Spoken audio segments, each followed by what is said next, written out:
from the water, and the peaks of the Scottish Highlands rise up around it, shielding its secrets from the outside world. It's easy to imagine, with this awe-inspiring landscape around you, that human feet have never trod here, that this is a truly wild place.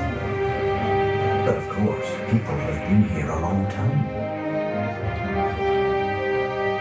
This very building is not only the official home of the Loch Ness project, but also, in 1933, was at the epicentre of the Loch Ness phenomenon. This village, Drumnadrochit, is over 200 years old, and nearby Castle Urquhart has stood watch, in one shape or another, for over 1,400 years. Humans aren't the only creatures to call Loch Ness home. Golden eagles hunt in the skies overhead. Highland cattle graze on the hillsides. And seals sometimes swim into the shallows of the loch. Are they alone there? Who can say? But we do know that the shallows are only the beginning. The loch is vast. 23 miles long and 754 feet deep. All the water in all the lakes in England and Wales wouldn't fill it. A 60-storey tower would be submerged into its depths. And its origins go back 500 million years to a very different world.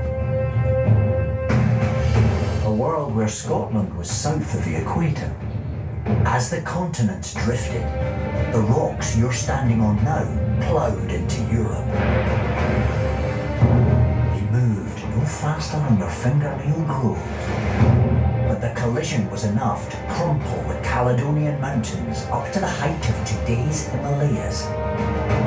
Over 380 million years, this landmass drifted north. 6,000 slow miles. What would become Scotland now crossed the equator, where the warm, wet climate saw amphibians make their homes in its swamps. It was crushed into the dry heart of the supercontinent Pangaea, where those amphibians which evolved into reptiles would come to rule the world, both land and sea. But the age of the dinosaurs came to an end. Their world shattered 65 million years ago.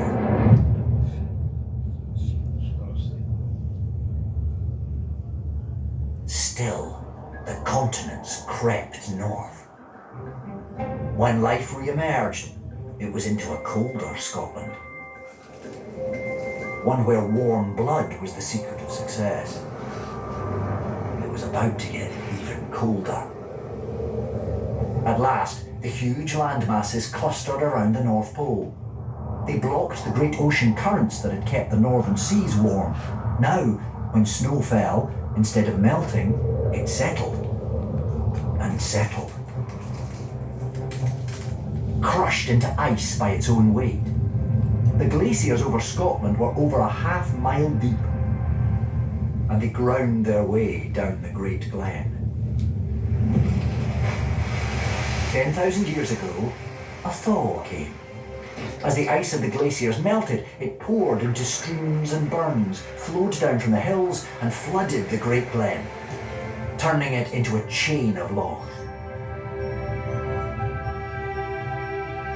Life returned once again to these hills and valleys, and eventually, the first humans to see this part of the world arrived at Loch Ness. Being human, they told stories.